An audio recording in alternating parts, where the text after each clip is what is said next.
Okay, welcome. My name is Billy Boland.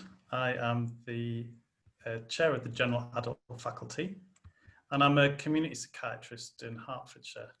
This is the first webinar that we're holding as the General Adult Faculty. The General Adult Faculty is the largest faculty in the college.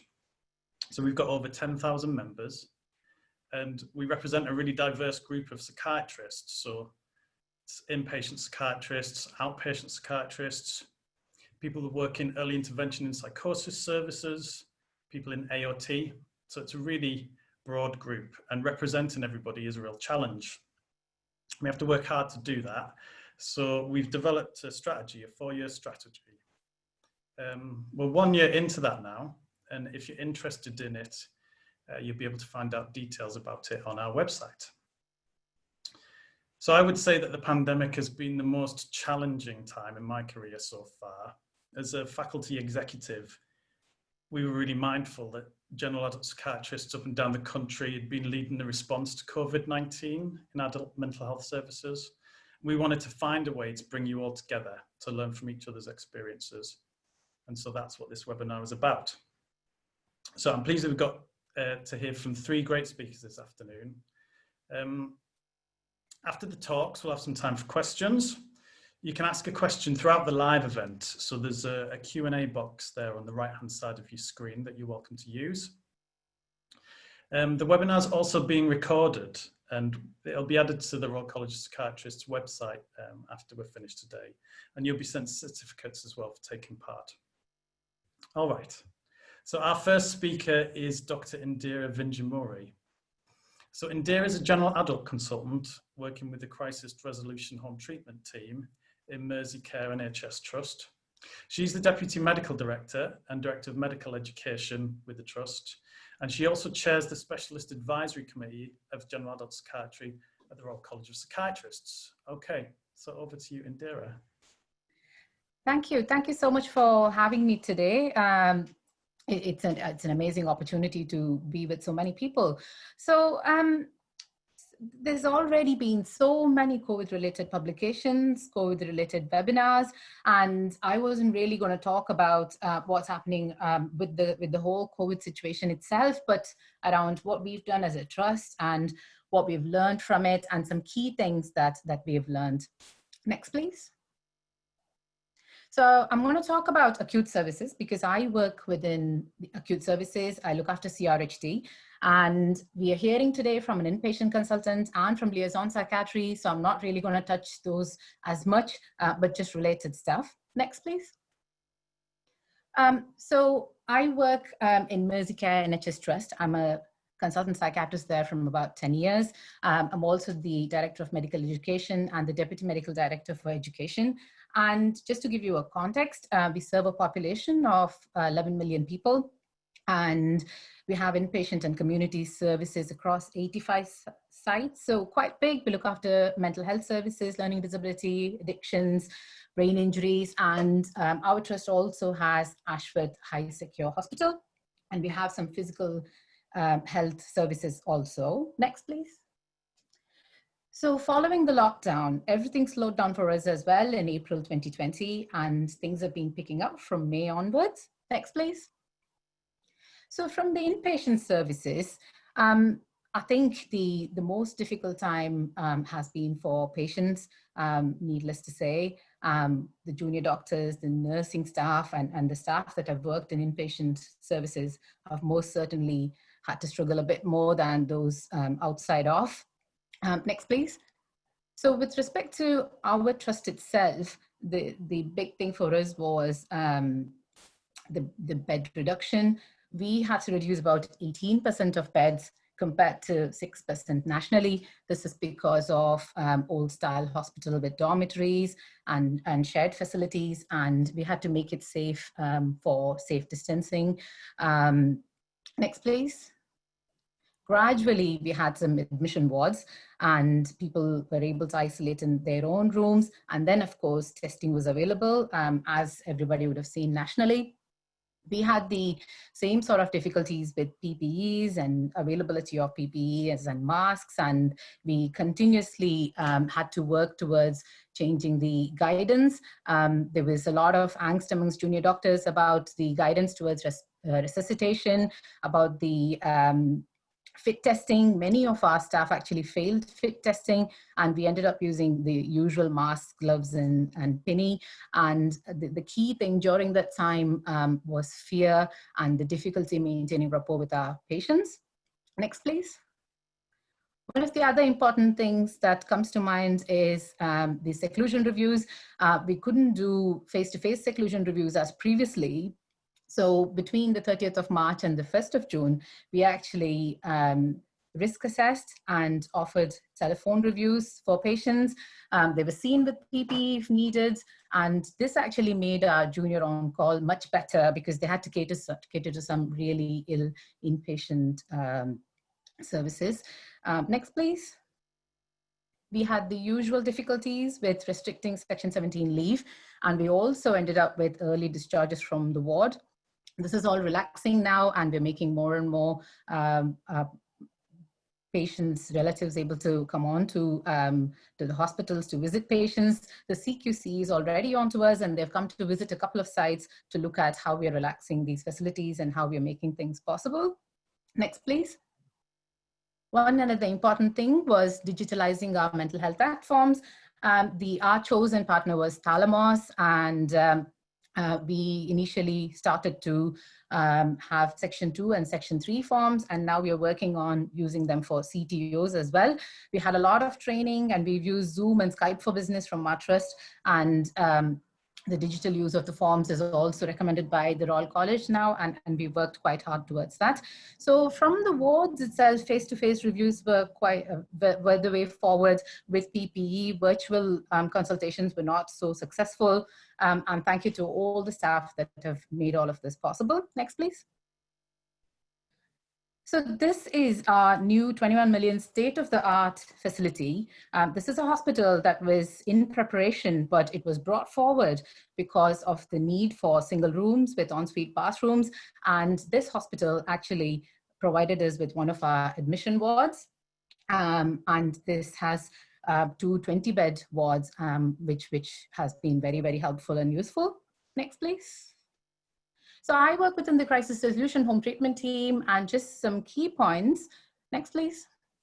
So we all started working virtually. We started using telephone consultations more, and it felt really, really important to remind people that you can still do a mental state examination on the phone. So I wrote some guidance, distributed it widely, locally, regionally, and to some national colleagues.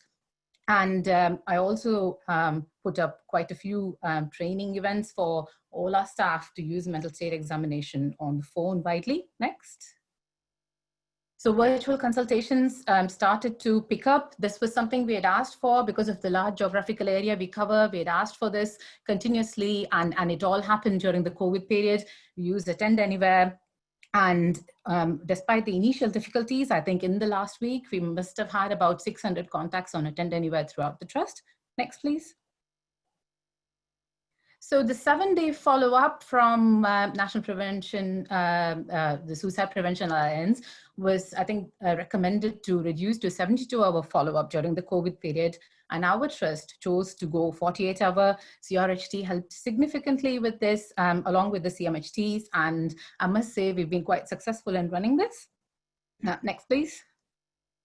So we've helped immensely, and we've had no out-of-area admissions for a while now. Next, please. And next, please. So as seen nationally, we also had a surge of first episode psychosis, some really, really difficult people in the community. It used to be extremely hard to think about treating a patient in the community when they couldn't give adequate consent. And then you knew you were sending them onto a ward where they would be frightened, they would have to be isolated, they couldn't see their family. So we dealt with a lot of that in the community. And because we now look after people up to the age of 70, in line with what's been happening nationally, we also had a suicide. So there was a lot of work involved in containing staff, supporting them, helping with some reflective practice, despite us having to use some virtual ways of doing that. So with older people, the whole lockdown effect really showed. However much we supported them, it wasn't the same as them being able to see their families. So yeah, so a lot of work gone on there. Next, please. I'd like to say a little bit about what we've done with our urgent care services. Next, please. So there was a review of the urgent care pathway since 2015. Next, please. The NHS England had started working towards a standardized STP approach to the 24/7 core fidelity CRHT services and the development of the first response service. Next, please. So I started working with this project group. Next, please. And this was to develop a standardized pathway for mental health crisis in line with the 5-year forward view and the NHS long-term plan. Next, please. So with the whole COVID situation, this whole plan was brought forward, and within a matter of weeks, we were able to set up a telephone self-referral service with an 0800 number for people to call 24/7. Next, please. This is likely to link into the clinical hub of 111 with an option 2 for mental health in the near future. Next, please. Next, please. So this team, this urgent care team was formed by staff from the single point of access team, the criminal justice liaison team, CRHT, and Core 24, or the hospital liaison psychiatry team, to form a new pathway. And you might just observe there, we initially had quite a few calls, and from April to now, you know, the numbers of referrals we've received is over 2,000. The crisis calls were handled by Band 6 mental health practitioners, over 8,000 calls. Quite a few, I think 70% of them were handled on telephone, and about 25% of them were seen face-to-face as well. This also helped us reduce the footfall in A&E. So the areas where we normally used to see patients with mental health difficulties were all closed down to be COVID wards, and we tried extremely hard to bring them out of A&E into other safe spaces with the help of this urgent care team to see them outside. Next, please. So here's some data. Next, please.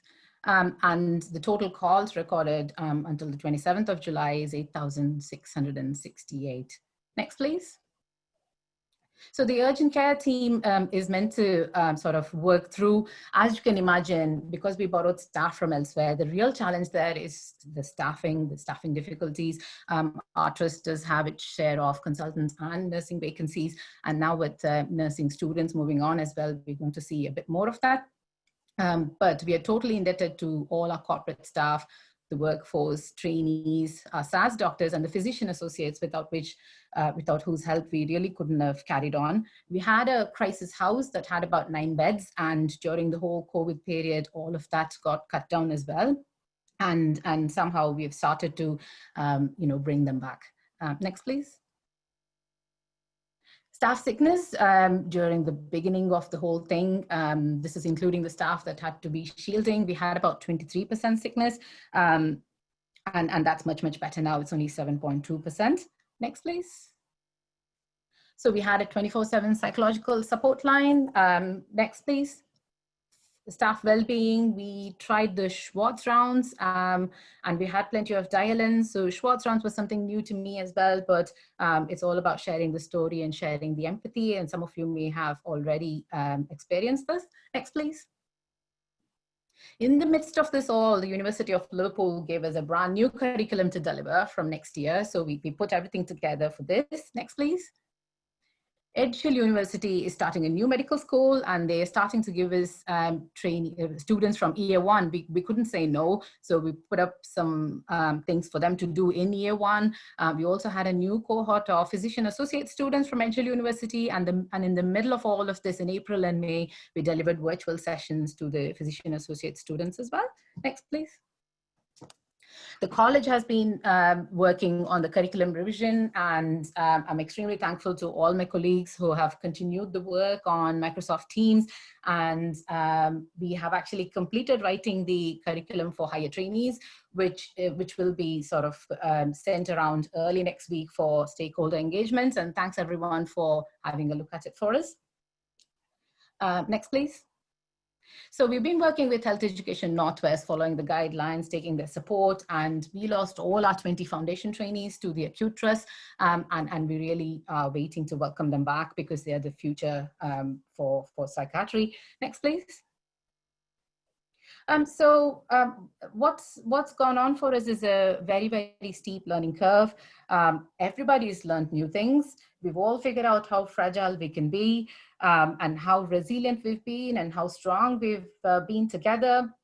And we've all become more available as well with the virtual learning, the virtual sharing and teaching and meetings.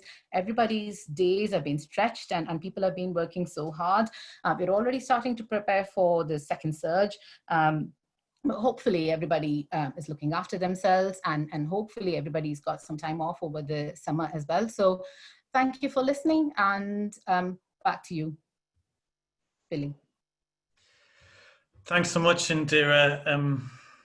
That's a lot to get through in 10 or 15 minutes, and a lot to get through since March of this year as well.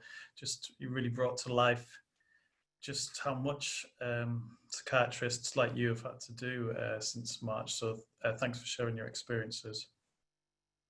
All right, so you'll get to ask Indira some questions later on. I'm going to move straight over to our next speaker now, who's Derek Tracy. So Derek is a consultant psychiatrist and a clinical director at Oxley's NHS Foundation Trust in London. He's a senior lecturer at King's and University College London, and he sits on the executive of the Royal College of Psychiatrists academic faculty. He's a member of the Advisory Council on the Misuse of Drugs, and he's also a board member of the British Journal of Psychiatry. So welcome, Derek. Thank you, and thanks, Billy. It's lovely to see you again.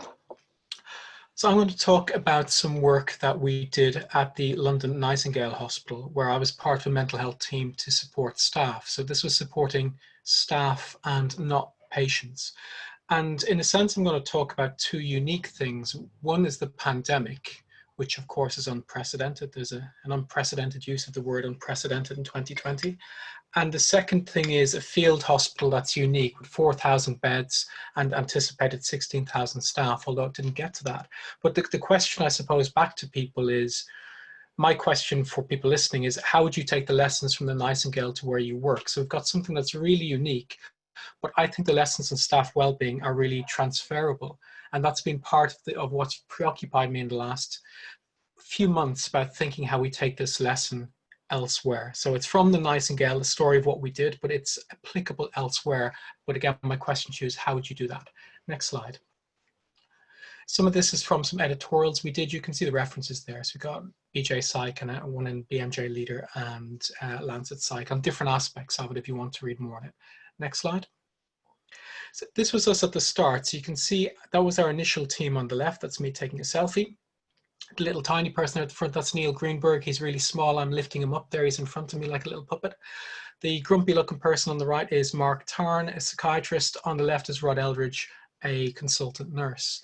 And we were tasked initially to go set up this team, this evidence-based team at the Nightingale.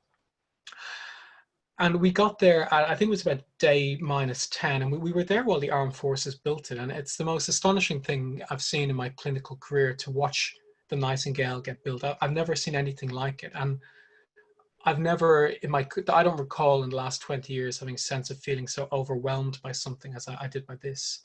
You can see on the right that you've seen pictures like this, the Nightingale being built. And I remember we went in that first day. If you're familiar with the London Excel, it's a conference center. It's 1 kilometer long. And the entire Excel on both sides were taken up with the Nightingale Hospital.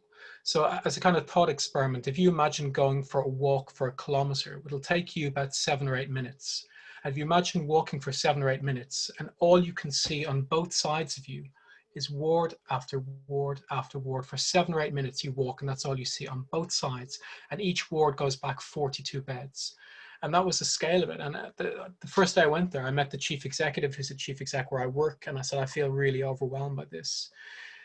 And the figures at the time were frightening. They still stick with me. We were told by day 1 operational, they were going to have 6 patients in. By day 7, it was going to be 600. By day 14, 2,000. By day 21, 4,000. That was the scale that they were going for. The mortuary there was ready to hold up to 1,000 bodies at a time. At the back of the mortuary, there was a taxi rank system, but the taxi rank was for hearses. And it was really industrial in the scale of this. And our job was to go in and support staff, because the sense was this was going to be really, really rough. And while this was being built and we were establishing it, we were watching, which I'm sure you've all seen, the scenes from Italy and Spain, seeing the hospitals being overwhelmed, and to be in the Excel and to imagine what that was going to be like as it got completely filled. Next slide. And a couple of key areas that I want to think about with you. There's what's called moral injury and post-traumatic growth. And these are really important in terms of COVID-19. Moral injury is a sense of when we have our ethics challenged to do things that we feel unprepared for.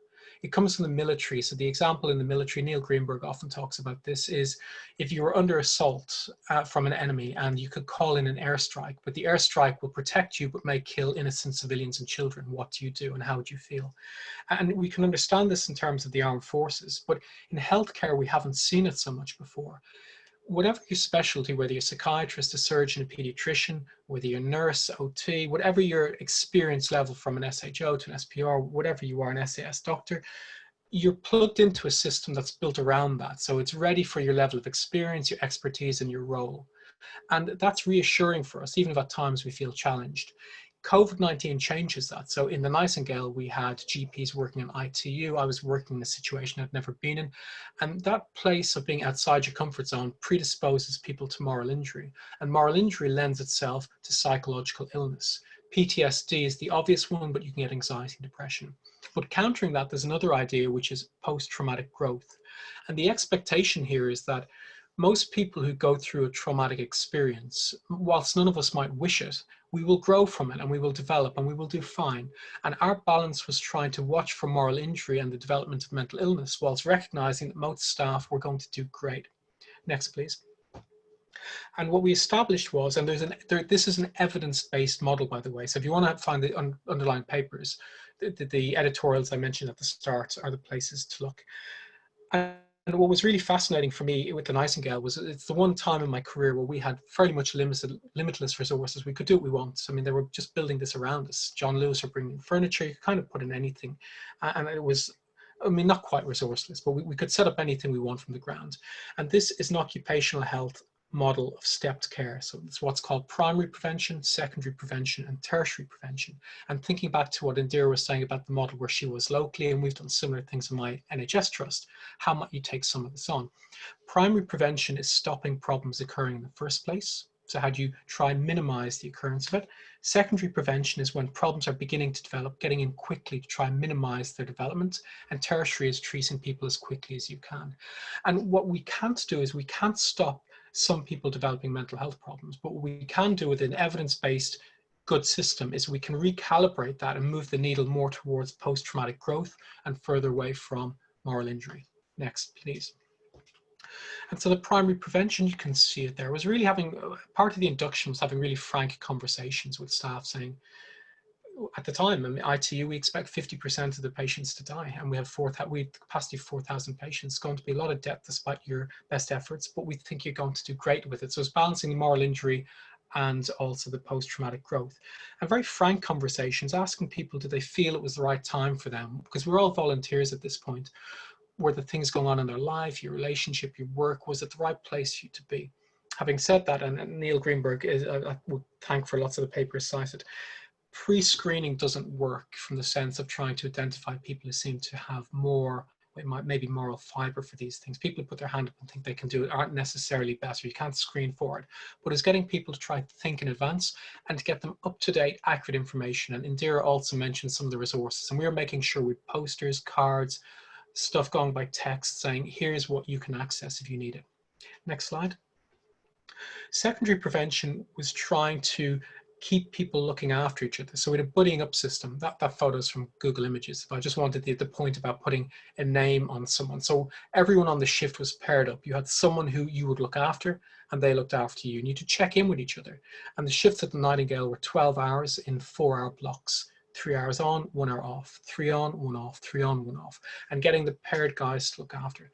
One group did not engage with this particularly well. doctors. And as usual, there is medical exceptionalism, and they just chose not to do it. They felt that was for mortals and not for them. Next. And our work also is doing what we call psychologically savvy conversations. So we were dropping into shift handovers, just checking out how people were doing. We were working with team managers, telling them to look for things, presenteeism. So absenteeism is when you don't turn up for work. Presenteeism, you come along and you're not yourself. And what's interesting for me here, this is all so far very demedicalized. We're not diagnosing anything. We're just trying to support people who are suffering distress. Next. We were really lucky. That's our part of our team on the right. Behind them, you see the guys with the pink lanyards. They were our welfare walkers. These guys were furloughed from the airline industry. They're EasyJet cabin crew. They're amazing. If you want folk who can deal with people, cabin crew, they're used to everything. They're really, really good. And we know psychiatrists, lots of people find it tough to talk to us. These are very demedicalized. So they walk the floor, everyone knew the lanyards. You could just have a chat and a coffee with them. They had coffee shops. That's in the Excel where you could times you could drop and find them. They worked on a thing called a TRIM model, which again is taken from the military. It's a trauma risk management, which is talking about what mental illness can look like and trying to destigmatize it. And we forget as psychiatrists, we're quite used to naming emotion. I found it interesting. You have like a surgeon come over and just to be able to vent and say, I felt crap. It was a tough day. I feel hard. It's harder for lots of our colleagues in other medical specialties to say that. And a lot of our work was just letting them do that. Next. And then on to tertiary prevention, which was the PIES model. So this is when now you're seeing a mental health professional and there's an assessment for a potential mental health problem. That's Mark and Andy. I leave this picture up. It's quite interesting to me. So this is only 2 months old and look at it. They're not wearing masks. This is in the Nightingale. They're not wearing masks. And I leave it there because it reminds me how quickly guidelines change. They should have been socially distancing. They're being naughty with that. But I left it up on purpose. Now, this is a really interesting idea to me. So this is what Neil Greenberg calls forward psychiatry. So we're not liaison psychiatrists. I'm a HTT consultant by background. And this model is interesting. It's psychiatry at the front line. So again, forward psychiatry. And the principles are PIES: proximity, immediacy, expectancy, and simplicity. And if you think about where you work, if someone develops mental health difficulties, we've got that rigmarole. So potentially a manager asks someone to see their GP, they book in, they get an appointment, they go see them, maybe they get sent to occupational health say, we'll see you next month. Here, we're on site. We're in the building. We are living with the folk who are coming in and out doing the ITU work. We're there. There's an immediacy. So we have that step model of going from the primary to secondary, tertiary prevention, but you can walk in, no appointment system, you just walk in, we'll see you. The simplicity and expectancy part was, we don't presume to start doing a full clerking of you. If you come in, we'll probably have a coffee with you and just see how you're going, and it might be 2 or 3 minutes. And again, some people just wanted to verbally, psychologically vomit and say, it's tough, I'm struggling, it's hard, you know, I'm worried about my family, I've got friends who are unwell with COVID. And we just talk to them and let them go back. It could go to a full assessment, but really keeping it nice and simple. If we needed to take notes, we did it. The expectancy was, we expected to get you back in the front line. We expected you to go back to your shift. We did not expect to sign you off. If you needed to be signed off, it's not a problem. And the occupational health department were next door to us, but we were right there, always working with people, supporting them really, really early. And again, for me, what's interesting is that forward psychiatry model is a real demedicalized, just telling people it is tough, you're doing great. Not to falsely reassure them, it is tough, and they were doing great. Next slide. And of course, you'll be aware, we never got above 50 patients in the Nightingale, and thank God for that. And it's still there, it's mothballed. We're on 72 hours notice to reactivate. I got a call from NHS England about 2 weeks ago to remind me to say, do I remember it's still 72 hours to reactivate? And I remember very, very well, and I hope it's not needed. And what was interesting for Nightingale staff is it was a really complex emotional thing. So we did this goodbye to staff, that's at the O2. So again, this is the uniqueness of the Nightingale.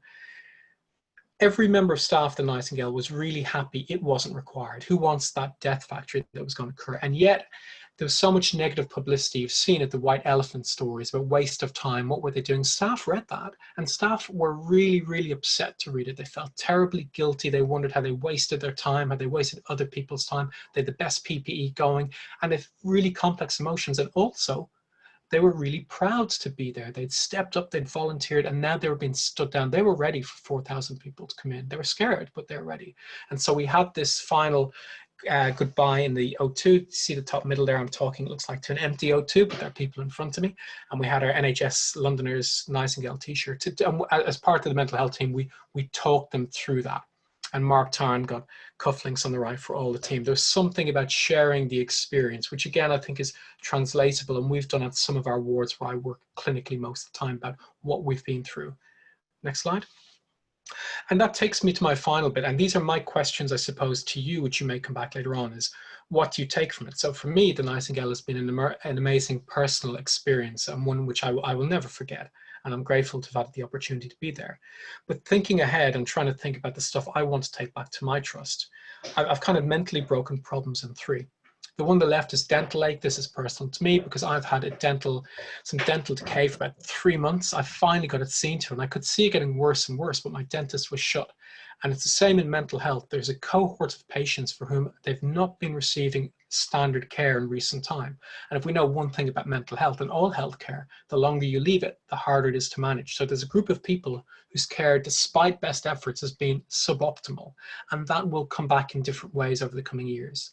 The middle part is the wave that's coming towards us of people who would probably not have had mental health difficulties, but for whom COVID was a stressor pushing them over the edge. And we can think about the loneliness from social isolation and social distancing. We can think about people losing their jobs and so forth. It's going to cause problems. And then the right part is staff and well-being. So I think within that step care model, and I'm doing 10 minutes really rushing it through, our SOP, by the way, is publicly available. If you want, I'll send it to you. I think the stuff from the unique experiment of the Nightingale we could take back, but my question to you is, how would you do it where you are? And I'll pass that back to Billy.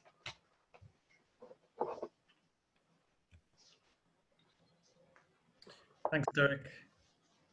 And thanks so much for sharing your insights into what went on at the Nightingale, giving us that privileged insider's view. Just can't imagine what it must have been like for you and your team to have all of that responsibility on your shoulders. But thanks for sharing that with us. Okay, our final speaker is Madassi Ferdowsi. So Madassi is a consultant psychiatrist at South West London and St George's Mental Health Trust and an honorary senior lecturer at St George's University of London.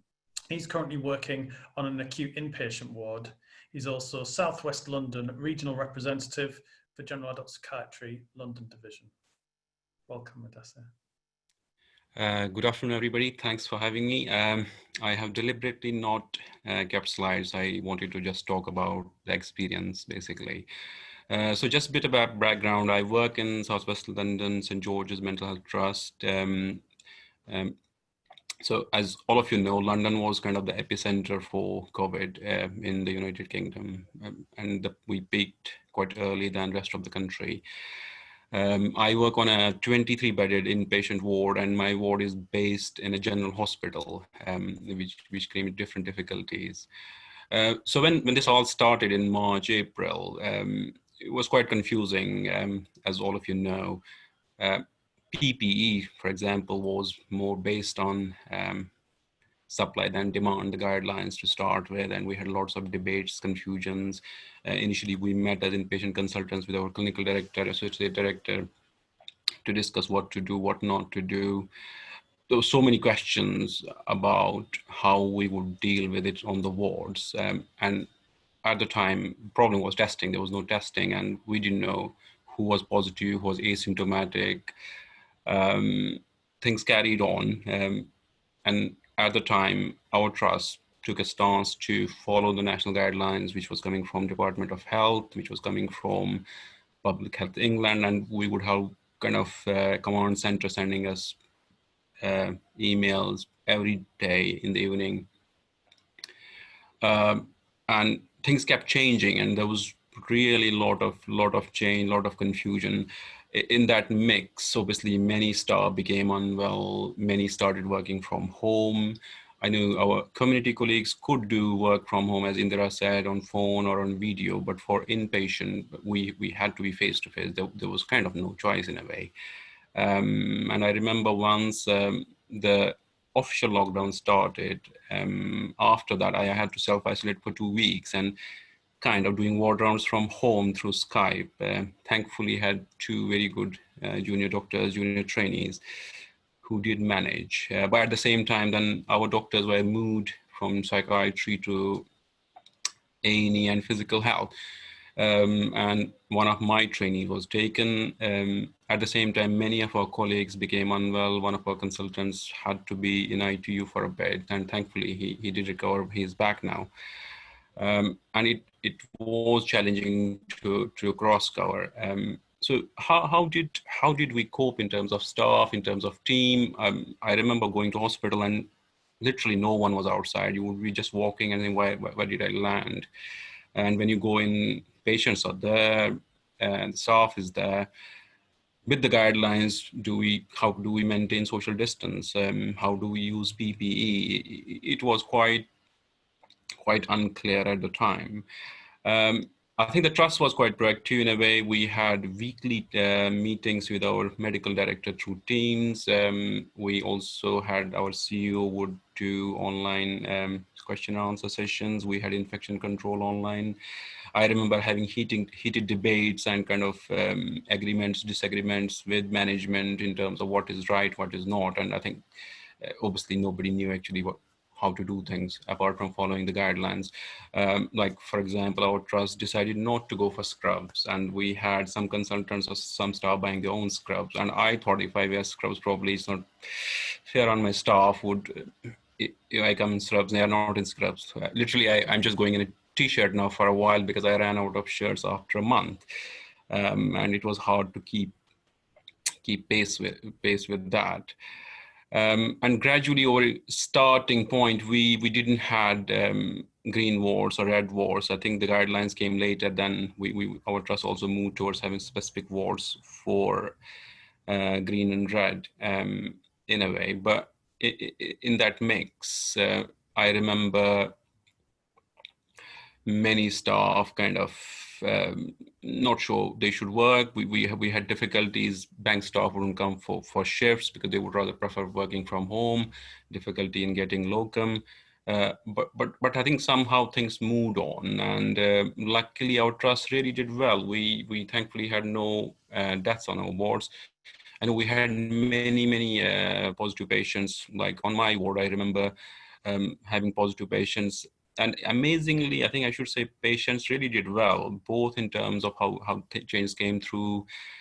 And at the same time, I think they had the kind of worst bit of it as well, because most of the activities on inpatient wards stopped. We had no groups. We used to have walking group, there was a music group, pets would come in and other groups, which ultimately had to be stopped because one was social distance, second was staff availability. But and also with the guidelines, how much leave, how much can they go out? But amazingly, even for informal patients, I remember when I told them that with national guidelines, you just go out once for a walk. They literally worked with it, and we had no difficulties. We had positive cases on the ward who surprisingly didn't have leave. They just got the infection on the ward. And I suspect it was probably asymptomatic staff members or other patients who gave it to them. And that did work well as well. They self-isolated for 2 weeks, although then we were again confused how many times we test them. I think this is still the question. We tested one patient 3 times and it was still coming positive. And I think there are still questions how things work around that, but currently we are not now testing after 2 weeks, and it's assumed that probably people are not infectious in that sense. So I think patients also lost other resources like advocacy. They wouldn't come in, social services and delays with that. They wouldn't come for face-to-face meetings, but although that has restarted now. And families, I think families was difficult because they couldn't come and see some of the patients, or patients couldn't go out, go for home visits. Equally at the start, there was like this pressure on kind of discharging patients to keep them safe, which we know how things happen. Patients moved on. I think sometimes they carried on infection with them. And we did at some point had kind of first time, like what we call green status, like we had beds for patients, which is very rare in London. You never have beds. But that didn't last long. We currently are in kind of black or red status. Again, we don't have beds to admit patients. And typically I noticed that some of the patients quite knew the first presentation and somehow linked to COVID. So staying at home, there's nothing to do, some are losing their jobs. People have become psychotic, manic, and interestingly, some of these symptoms are directly linked, saying, well, initially they would be very anxious about COVID, but now they feel like somehow, what few patients told me, because they had God talking to them, they are immune to COVID, they would not get COVID, and typically kind of psychotic presentations in that sense. But overall, we pulled through this. I think we are still not sure. Currently, we're testing all the patients who come into hospital. We're also doing antibody testing. There were questions around capacity, consent, which I think which were hard to answer straight away, because some of our patients would refuse to be tested, which became difficulty. When you restrain a patient, how do you maintain social distance, and how quickly can you put on PPE if it was available at the start? And I remember talking to my trainee, asking how she is coping. And I think she said that probably she will get it at some point, but we have to do what we have to do. And I think I should also mention one of my other doctors who was moved to General Hospital. She was exempted because of health reasons, but she said, no, she's going. She wrote to them that she's happy to go. She wants to serve, which was quite inspirational. I think as for now, we are relatively okay. I remember my ward now, my manager is working from home since the team is there. Things are moving on, I think, but there is still this uncertainty where we go from here. Obviously, as Derek mentioned, I think some people are not getting the help, and some of them I can see coming in where these admissions can be prevented if they get the right help at the right time. There are definitely issues with social care, which come through, like you have to test people to they should go. People cannot visit. People can't visit before they go to a placement. Things like that. But overall, I think we are going in a positive direction. We are still not certain when the vaccine will come and when we'll work freely. At the moment, we have to wear a mask. We have to try to maintain social distance, which is nearly impossible on inpatient wards. And as Derek showed a slide at the end, that people, the doctors in Nightingale, they don't wear masks, and social distance is kind of, I would say, happening on the wards as well most of the times. I think the other thing which did help us in terms of kind of moving on, for example, for consultants, we had a weekly balance group, which is still happening. One of the consultant psychotherapists started the group, also we'll talk weekly. We had similar reflective practice groups for staff on the wards as much possible. And technically, I suppose everybody came together to move on. But definitely, I think the fear is still there. It has impacted whatever we are doing. It starts with COVID, ends with COVID, and I hope we get a solution soon. I would stop there. Thank you very much.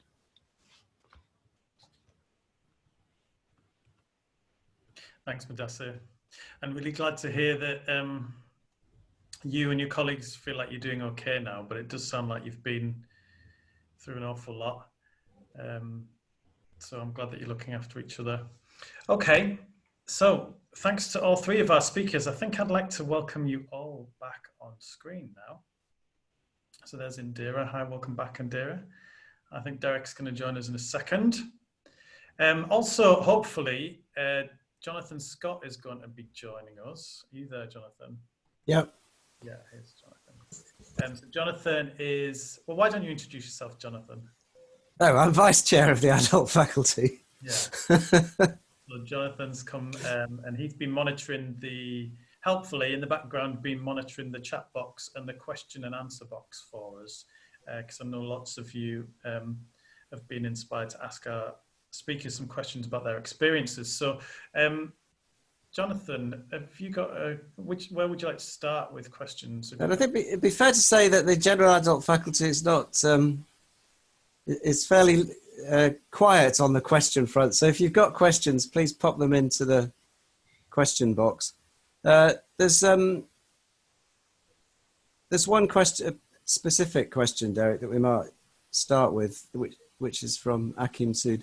How did you ensure your approach was different to debriefing, which could cause more harm? Yeah, it's a really, really good point. So people are probably aware that the psychological technique known as debriefing was in vogue kind of 15 years ago, maybe 20 years ago, when there's a trauma. You would, I'm exaggerating slightly, but you truck in bus loads of psychologists to start debriefing everyone. And absolutely the evidence base is not only does that not work, it is probably harmful. And so psychological debriefing as a formal intervention doesn't work and is the wrong thing to do. So we're not doing that, although I suppose you can call talking to someone debriefing, but psychological debriefing is where you would get everyone coming out of the Nightingale after a shift, sit them down and formally assess them. And to be slightly facetious, I mean, you're kind of grabbing people saying, you're okay, now talk me through this. And what it can do is that it can actually traumatize people by doing that to them. So the difference in the model in a sense is, it's optional and you can buy in at different levels. So what you can do is we would encourage people to buddy up. And what's hard in COVID is ordinarily people might go for a meal or a coffee or a beer afterwards. And of course our resources are more limited now, but you're encouraging people to take resource from each other, from friendship and companionship. And we said, you're going to make great friends here. Then if you want to have a chat with us, you have a chat, but the chat with us might be just talking about, look what they've done to the Excel. And it might be 5 minutes. Or we might end up having an assessment where we think you're suffering with clinical depression at the other end. So it was kind of a menu of ways to talk to us, but none of it was really sitting down, going through a formal. So tell me how you were feeling when you when you were intubating someone, which would be a psychological debriefing model. So I understand the point, and in a sense it was psychologically informed what we did, and there's debriefing in a broad sense of the word, but we very much were minded not to do that particular technique because it absolutely doesn't work. Great stuff. Thank you so much, Derek, for explaining that to us. So our next question is about PPE. And this is probably to all of our panelists, actually. So PPE is, well, we as psychiatrists are not used to wearing PPE, or certainly we weren't before March of this year, right? One of the questions has been about whether our panelists have noticed if it's increasingly more difficult to ensure staff wear PPE regularly. I don't know who wants to go with that one first. Do you want to go first, Mudassir? Yes, so I think I agree. Even from the start, I remember we had this patient in isolation, and I went to see the patient basically in the room, I'm not I think that's the attitude in psychiatry in general, because we do very different work, and we're connected to people, we want to talk to them, we kind of shake hands and everything. And the nurse was with one-to-one with the patient outside the door. I said she had removed her gloves already, and then she opened the door, touched the door without, so kind of an example. And since on the same ward, you walk around, obviously there was a positive patient on the ward, it's like being home. And if we were home, we'd be self-isolating for 2 weeks, but on the ward, most people were walking without a mask. Staff. And I think since I'm still seeing that, despite repeated kind of attempts around ensuring that staff does wear PPE, including myself at times, I think whole day mask, I feel like having a sore throat. And if you have a cup of coffee, so normally the ward round is whole day. So how long do you do it? It's not easy. I think it does create trouble. And also I can see that when I see a new patient and they see me in a mask, I don't know what they see. And I have actually removed myself and said, this is me. So sort of to ensure that there's some human connection. I didn't say it earlier. Also, I think that's difficulty with remote assessing our patients as well, is because sometimes some of the symptoms can be quite linked to how we present to ourselves. Like someone is paranoid about things and you're not saying. So it is a real challenge, but overall, I think with time, we got used to the idea. And I think more and more, we are not doing it. Like, for example, I'm working in the St. George's Hospital. The hospital I'm working is a green hospital. The whole hospital is owned by St. George's main acute trust, and we have 3 wards there. So all the patients who come into the site have to be negative. So they want to maintain a negative site. But obviously, staff doesn't get tested. But then people would walk without masks, and they are outside. There's a person now outside at the door from the trust holding a pack of masks and giving them out every day. And one day I take my own mask, second day I don't. So I think there's something which is in human nature, is that we get used to things, and we seem to think, no, it is not me. Yeah. But we need to keep trying, I suppose. That's the only solution. And we are probably having a second peak, or may not be, depending. Thanks, Mudassir. I was going to ask the rest of you about PPE, but my other job as chair is to make sure that we keep to time and we finish on time. And I can see there's a few other questions coming in as well. So I want to give them a bit of an airing. Which do you think we should go to next, Jonathan? I think there's been quite a lot of discussion earlier about telephone interviews. There was someone's commented that they moved almost everything to either video or telephone, and it actually worked quite well. So I guess that's a useful lead in to, do we feel it was effective? Will it last? And what's going to be the, as sort of Derek was referring to, what's going to be the longer term impact of all the things that have happened? It'd be great, Indira, if you wouldn't mind sharing your thoughts on that, because I know you produced a guide for how to do a mental state examination on the telephone. I know I shared that with some colleagues locally. Thanks, Billy. I think what really struck me was people just skipping the whole mental state examination in what they write down. So yes, we speak to people on phones. A lot of our community services have gone to telephone-only services, but it was more a reminder for people to think about what aspects of the mental state examination they could actually pick up even within a telephone call. And the key was to at least ask them to think about what changes they noticed the next time they spoke to the patient, and the concept of even assessing a patient's improvement on the phone, if you like. It's been easier on videos, actually. Video calls have been better than face-to-face, because then we're not wearing masks all the time and you can actually see the patient's face. And much better than telephone calls, because then we actually see the patients and their families, and it's given us an insight into how they live, the types of accommodations they're in, and whether or not they'd actually be complying with their medication. So it's given us a good insight. I think it's important for people, we as doctors, we might do better, but I work in a team primarily run by nurses, NMPs, and advanced practitioners, and it was about reminding them that it's not enough to just see patients. It's important to document. It's important to keep writing down what we see. And one key aspect of our history and review of a patient is the mental state examination, and we have to write it down as we hear or as we see, and that's what I was trying to highlight. And this is going to be the future. And I think with the NHS long-term plan, we are going to offer patients the choice now of whether they want a video consultation versus face-to-face. And it's even more important for us to remember to do this. We've tried to put something about it in our curriculum as well, just to make sure that our higher trainees are coming through, also able to adapt technology as best as possible. And that is going to be the future. Yeah, absolutely, Indira. I mean, this type of practice isn't going to go away anytime soon, is it? So we're all going to have to get better at using these skills in a different way. All right, now we're nearly out of time. We've got a few minutes left. I just want to welcome Peter Thompson now. Peter, you're there, are you? Oh, he's just being unmuted and revealed to you. So I just wanted to give Peter some time just at the very end here. Peter's a Senior Associate Director for the College Centre for Quality Improvement. He previously worked in CCQI from 2004 to 2016, establishing and managing many of the centre's accreditation and quality networks. And then prior to his return to the college, he was Head of Education Standards and Quality Improvement at the Nursing and Midwifery Council. I just wanted to give him a few minutes talk about AIMS accreditation and the work of CCQI, how it relates to general adult psychiatry.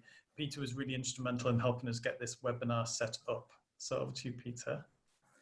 Thank you very much, Billy, and thanks for letting me be part of today. There's two main ways in the CCQI that we support services to improve the quality of the care that they offer. One is through running national clinical audits, and we're currently running 2 focusing on psychosis and dementia. But the other part of our work, which I'm going to particularly talk about today, is our accreditation programs and quality networks. And we currently have about 30 networks running across the centre, and each one works with a different type of mental health service. And those networks set standards that describe what a good service looks like, and then we review services against those standards to see how well they're performing. And a lot of that work involves running review visits when teams of clinicians and also patients and carers visit services and help them look at what they're doing well and how they could improve. And we don't just measure how they're performing, but then we also help them to think about how to make those improvements. So if we pick up on an issue that lots of services are struggling with, we'll think about what we can do to support them to make improvement and make changes. And across the UK at the moment, across those 30 networks, about 1,600 mental health services participate. In terms of what some of the benefits are of participating, I suppose it's that opportunity to have a review of your service against nationally agreed standards, but also to benchmark and see how you're performing against equivalent services. There's also that opportunity to visit other teams, so it's not just about being reviewed, but it's also that opportunity to be a reviewer and go out and visit other teams and see different ways of working and pick up ideas that you can take back to your own service. And it's also that chance to be part of a network of professionals who do a similar job to you in a similar service that you can go to share learning, share innovative practice, and pick up ideas that you can take back to your own service. And obviously, if you can demonstrate that you're meeting enough of those standards, you can be accredited by the college. And accreditation is a really great way, I suppose, to demonstrate the quality of your service, both to the people who fund it, but also to the people who use it as well. Across those 30 networks, there's a number of networks that we run which are particularly relevant to the work of the general adult faculty. One of our oldest networks, AIMS, works with adult inpatient wards. And we're actually just about to publish our first ever thematic report on that network, looking at trends in terms of how adult inpatient services are delivered and what some of the common issues and successes are. We also have more new networks that work with adult community mental health services, home treatment and crisis teams, and also early intervention and psychosis services as well. And all of the networks now offer what we call a developmental option, which means that if a team doesn't feel they're quite ready to work towards accreditation, they can go through a similar process, being reviewed against the standards and measure how they're doing and what their areas for improvement are. And then obviously they can use that to bring about change and then work towards accreditation further down the line. And finally, I just wanted to mention what we've been doing since March. Obviously in March, life changed generally, but for us in the CCQI, it meant that we had to cancel all of our face-to-face visits. We had about 290 booked in for the spring and summer that we had to cancel. And also we had to cancel all of our events as well. And that really, I guess, left us asking the question, how do we support services at this time when we can't visit them or we can't meet with them? And since March, we've been running a number of webinars, which are service-specific, looking at different types of mental health services, helping them to think about how to adapt and respond to COVID and share their own learning. We've held about 50 webinars over the last 4 or 5 months. But we've also been piloting how we can review services online. So if we can't visit a service, is it still possible to review the quality of the service remotely? We've been piloting that and we've actually had really positive feedback, and it seems like there is a way to do that and it has worked. And from September, we're going to be planning a full programme of reviews, which we're going to be delivering online. So if you're interested in getting involved in the work at the CCQI, there's lots of ways to become involved, and you can see more details on the college website about how to sign your own service up. But also if you're interested in becoming a reviewer, or also we're always looking for psychiatrists who can get involved with either our advisory groups or our accreditation committees that help us make decisions about which services achieve accreditation. And the other way, of course, to keep up to date with us is we're on Twitter. Our handle is RCPsych CCQI. But thank you very much. Back to Billy. Thanks so much, Peter.